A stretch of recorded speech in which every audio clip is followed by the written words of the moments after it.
In the 19th century, Herman Melville wrote of the Pacific, "There is one knows not what sweet mystery about this sea, whose gently awful stirrings seem to speak of some hidden soul beneath. This mysterious, divine Pacific zones the world's whole bulk about, makes all coasts one bay to it, seems the tide-beating heart of Earth."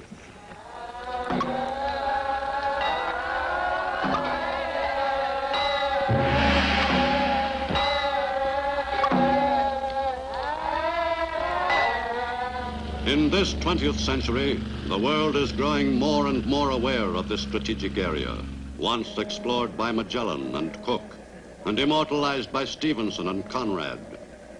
And now these once remote lands are covered with the evidences of modern history. The tie between the Pacific world and the United States, first established by the visits to the Orient of Yankee merchant ships, has grown increasingly strong through the years. Today, the affairs of this republic and the Pacific world are inextricably interwoven.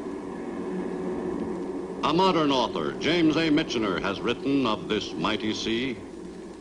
Our men lie buried there. Our ships and planes are in its bosom. And I am convinced that along its shores will be determined the precise quality of our future.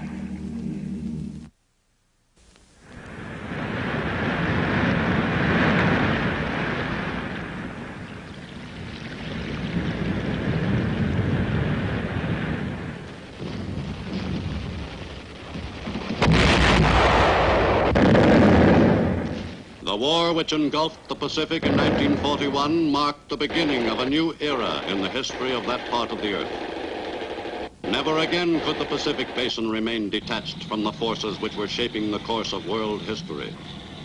The first truly global war brought to the Pacific the look of destruction and the smell of death, already familiar in other parts of the earth.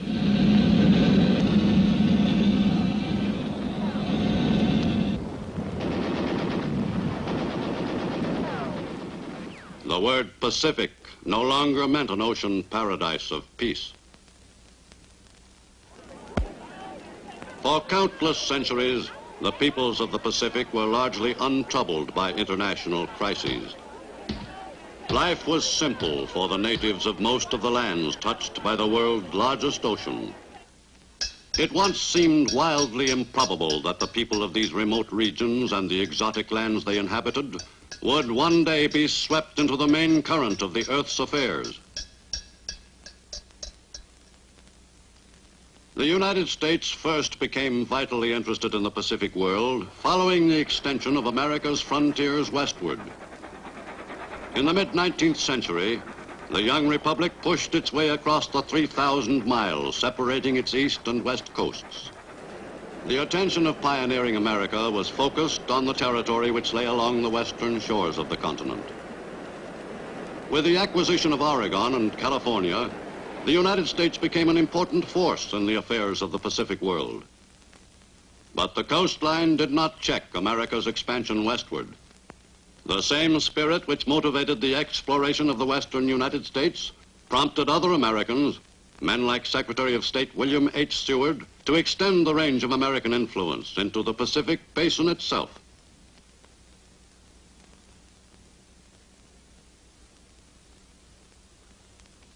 With the purchase of Alaska from Russia in 1867, the United States gained a bastion from which control of the North Pacific area could be effected.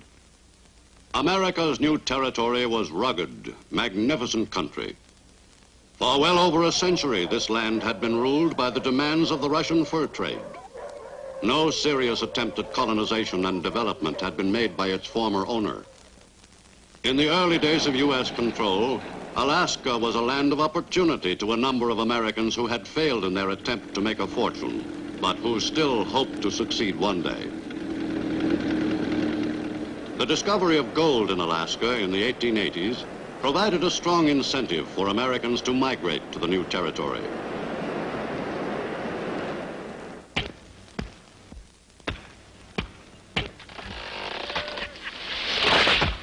An orderly system of land surveys was inaugurated before the turn of the century, and a succession of homestead laws became effective.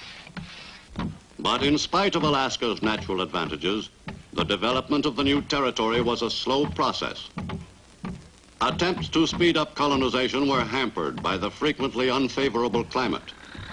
In many parts of Alaska, the weather was suitable for outdoor work for only a brief period each year.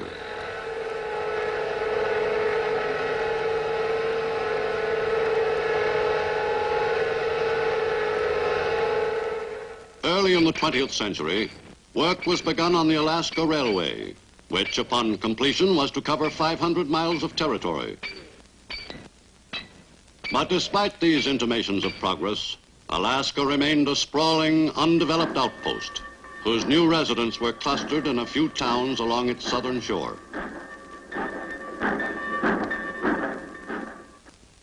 To the south, the Hawaiian Islands became a link in America's Pacific frontier in the closing years of the 19th century. Hawaii lies directly in the path of the trade winds. Its soft, provocative climate helps make it one of the most popular of American possessions.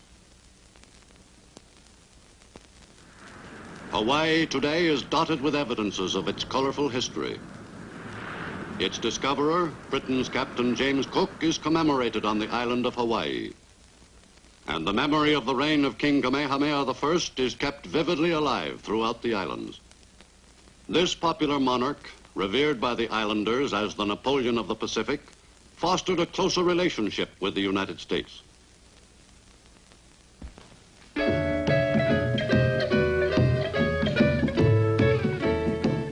Hawaiians are a happy, hospitable people. Today, the Polynesian strain, in its pure form, is not as prevalent as it was in former years, due to years of intermarriage with other racial groups. Ancient Polynesian customs are still celebrated in much the same spirit their ancestors observed in the days before the coming of the white man several generations ago. All the islanders of whatever racial stock revel in the native ceremonies. But life in Hawaii also has its modern commercial side. Honolulu, the crossroads of the Pacific, is the business hub of the Hawaiian archipelago. For many years, a few principal industries supported most of the Hawaiian population.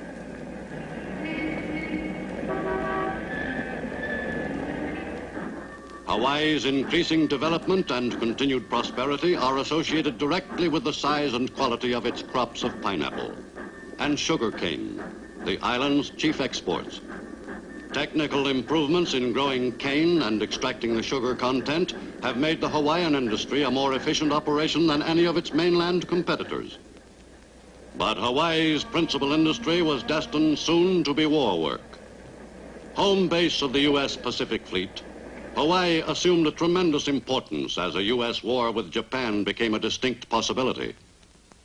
Strategically situated almost midway between the American mainland and the home islands of Japan, Hawaii would inevitably be directly concerned if war broke out.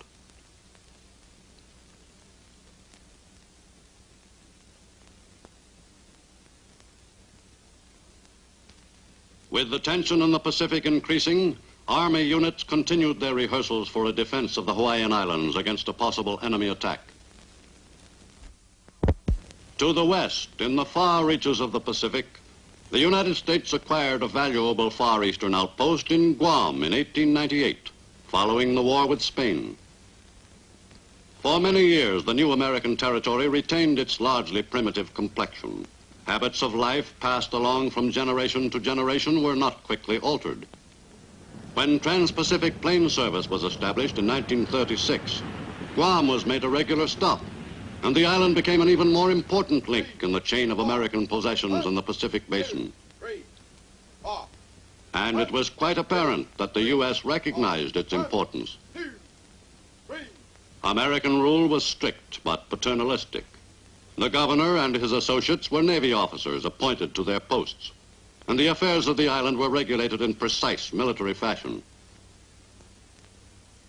In 40 years, the Guamanian population increased from 9,000 to 22,000, a rise which can be directly attributed to public health measures initiated by the Navy.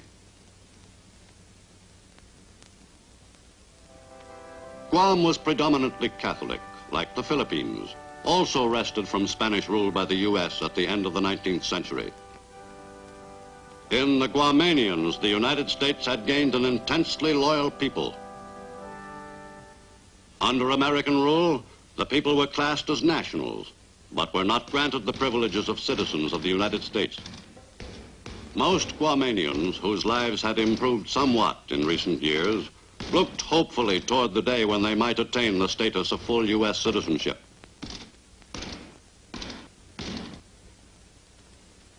The U.S. was not the only great power gaining a foothold in the Pacific. In a strategic position in the southwestern region lie two important members of the British Commonwealth of Nations, Australia and New Zealand. These down-under countries have made Great Britain a more active participant in the affairs of the Pacific for the past several generations. The modern cities of the two lands today are inhabited by the descendants of the British settlers who migrated to British Oceania. This thoroughly Occidental society developed and flourished, though it was more than 10,000 miles removed from the mother country, almost halfway around the globe.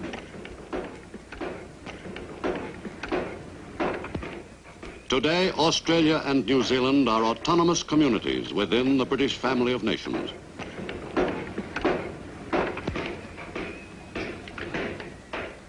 An industrious and progressive people, Australians and New Zealanders show an obvious pride in the steady growth of their countries.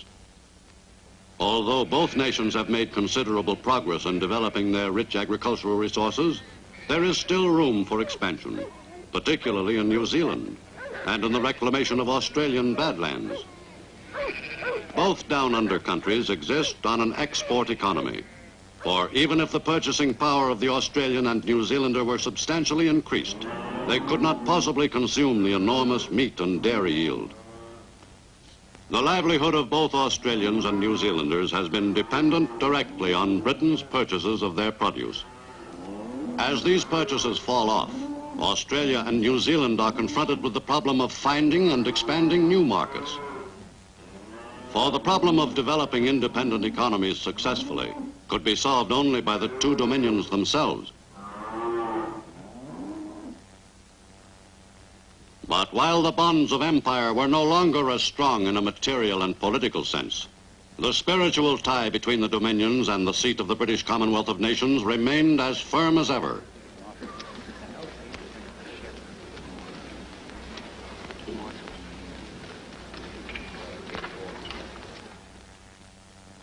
For centuries, the countries of Southeast Asia have constituted a potential trouble spot in the Pacific world. In the 30s, the stirrings of nationalism became evident in these heavily populated countries, peopled by a great variety of ethnic groups. Siam began to agitate for the return of territory allegedly usurped by the French in the 19th century. Its people dreamed of a greater Thailand, and a close bond was established with the Japanese, who sided with the Siamese in their modest territorial expansion program.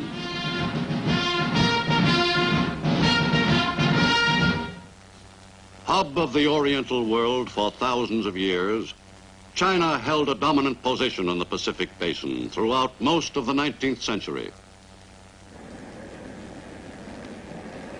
China's principal point of contact with the outside world for almost 100 years was Shanghai, where British business interests first established a foothold. The economic life of all of China was related directly to the business affairs of China's large coastal population centers. Whoever controlled China's port cities exercised a powerful influence on the country's overall economic structure. The westernization of China's population centers had a profound effect on the country as a whole. China's principal cities in the 20th century had a decidedly Occidental cast. The lives of a considerable percentage of China's population were directly affected by the beginnings of the machine age in China.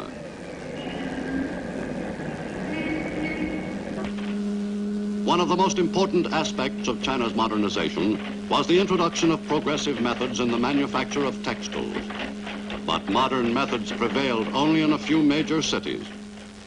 Throughout most of China, traditional procedures were still followed. For even in the 20th century, China remained thoroughly Oriental in the conduct of its affairs. Many Chinese merchants still transacted their business chiefly in the local tea house.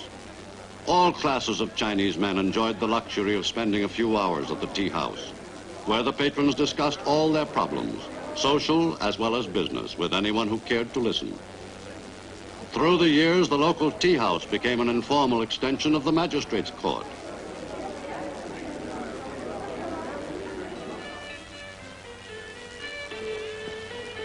China's mode of life bore many striking resemblances to the manners of earlier generations.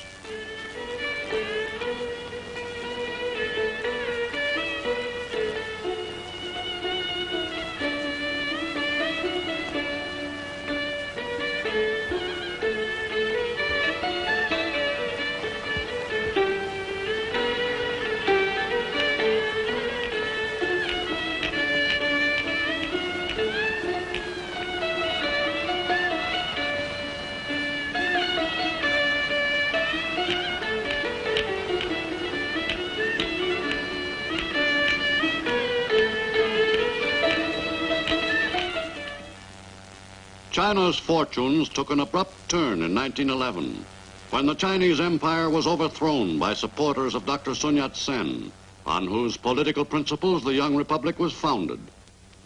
A disciple of Dr. Sun, Chiang Kai-shek dedicated himself to the task of extending the revolution throughout China.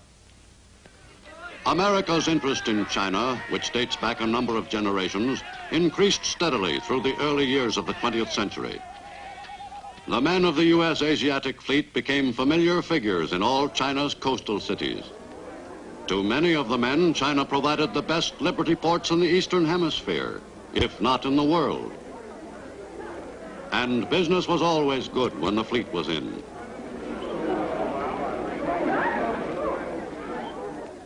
The regular visits of U.S. warships were made chiefly for diplomatic reasons. The appearance of a cruiser like the Augusta, even on a friendly call, could hardly fail to leave a vivid impression of U.S. military capabilities. But there were other visitors in China's harbors. Japanese warships, ignoring diplomacy, simply occupied China's key ports. For the center of influence in the Orient was shifting to the north and east. Japan was taking a more and more active part in Far Eastern affairs. The rise of the Japanese nation as a world power was closely linked with the religious convictions of its people. For the Japanese believed that they were ordained by the gods to grow sufficiently strong to rule the earth one day. Much of the ritual was dedicated by the Japanese Shinto priests to the interests of the imperial government. In these ceremonies, the people celebrated their national unity, their patriotism, their prosperity, the seasons of the year, the abundance of their crops, and any other aspects of their national life which seemed fitting. The principal aims of the state Shinto cult were to obtain support for the state, effect national solidarity, and create strength in critical periods.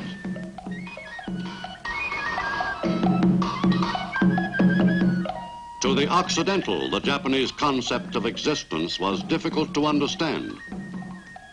In fact, until the mid-19th century, Japan and its people were virtually a complete mystery to the world at large.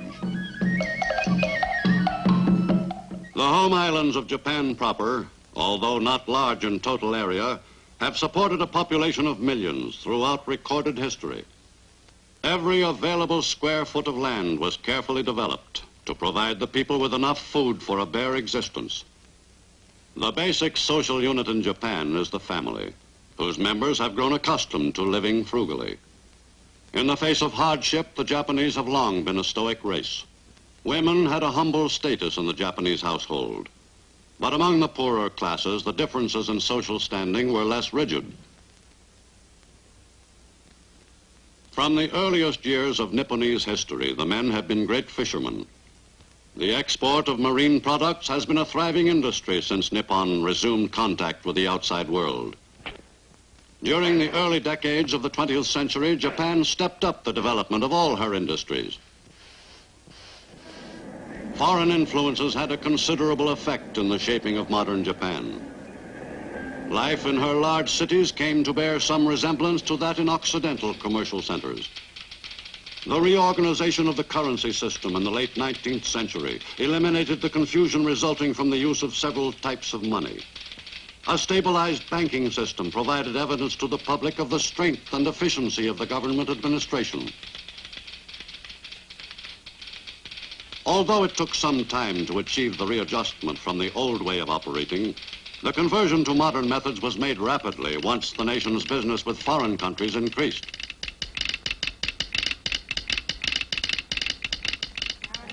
The telephone, introduced in Japan in 1877, helped materially in bringing the country back into the orbit of world affairs. With their typical enthusiasm for anything new, the people soon became addicted to the use of the mystifying gadget.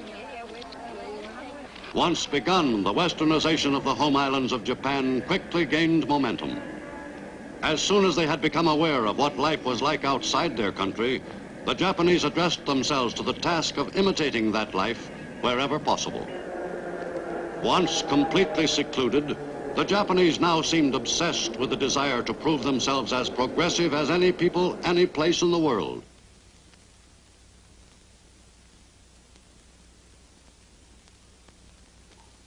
But this craze for Western ideas did not completely transform Japan.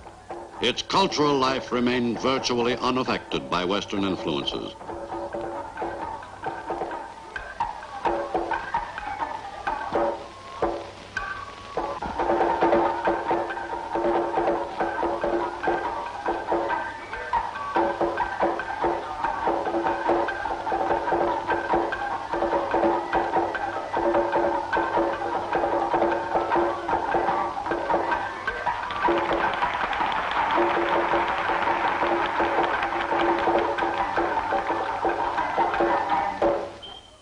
In the Western world's 20th century after Christ, Japan stood at the threshold of a new era. The cult of emperor worship was appropriated by a small but powerful militarist clique, which adopted the doctrine of extending Japan's borders by force if necessary.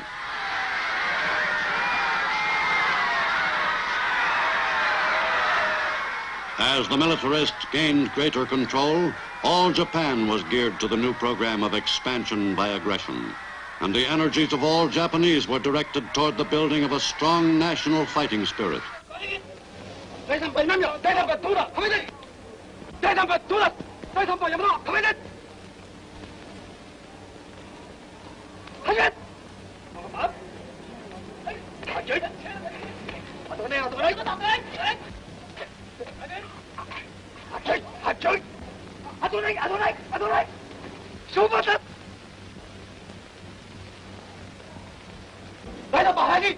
But the development of the fighting spirit was not limited to adults. Japanese children were carefully indoctrinated in the glories of war.